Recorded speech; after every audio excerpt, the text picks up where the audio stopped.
I got a little bit of hometown love this week. Is that fun? Is that special for you? Or is it kind of pain in the ass because people are hitting you up for tickets and asking for stuff?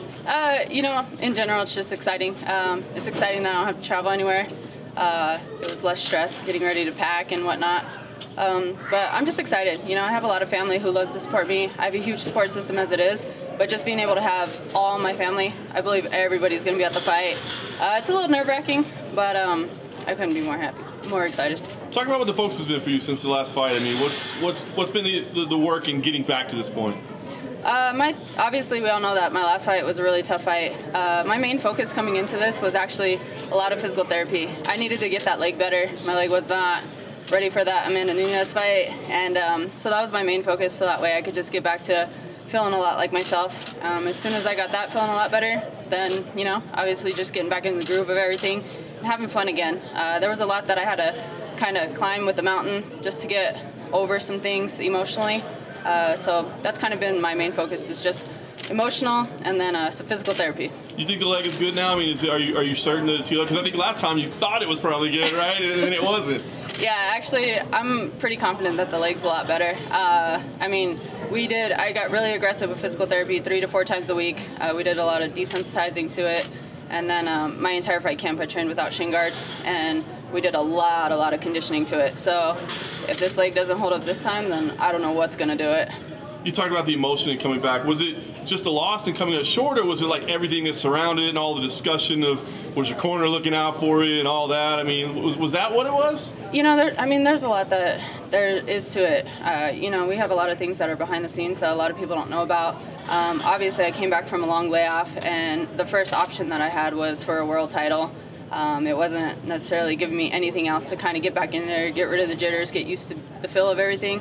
So, I mean, when you come back from such a long layoff like I had, going into the biggest fight of your career, and then having the outcome like I had, that was a lot. And then, you know, I mean, we obviously live in the spotlight, so just dealing with all the crap from every which way, most of the time, those things don't even get to me. But, I mean, I have a great group of coaches who surround me, and having to deal with their stuff and constantly live on media, doing interviews and everything, just to, you know, defend why they're in our corner, why we have the trust for them, and to explain things that most people don't understand.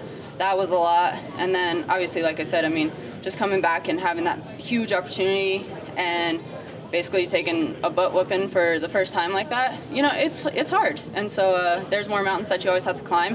But that's one thing I love about this sport, is because it's just constantly challenging, and I think it brings out the best in a person. So what's the feel now? Is this like starting over to start that climb up the mountain again, or do you feel like, hey, I'm still right there, I'm a top contender, maybe a win or two, we start talking again? What's the feel right now?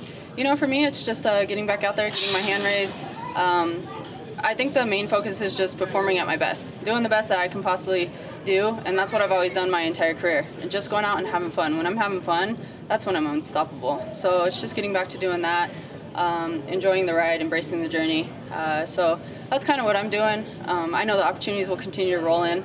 It's been that way my entire career, you know. I mean, I have goals set, but I'm just a person that I don't sit there and run my mouth to get them and do everything else. I kind of just hang out and wait for them to present themselves, and I just love it.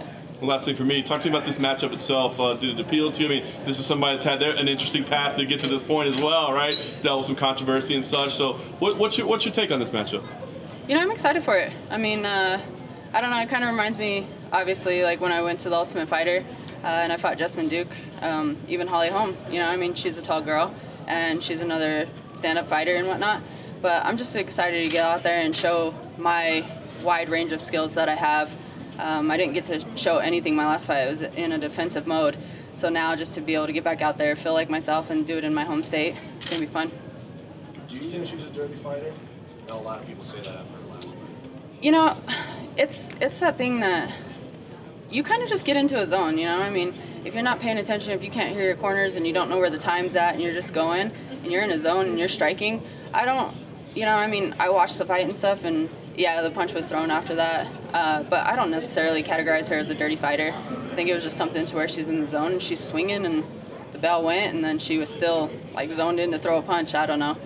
I mean, to each his own, but I don't consider her a dirty fighter. Did you think she won that fight? It was very close. I don't think she won that fight.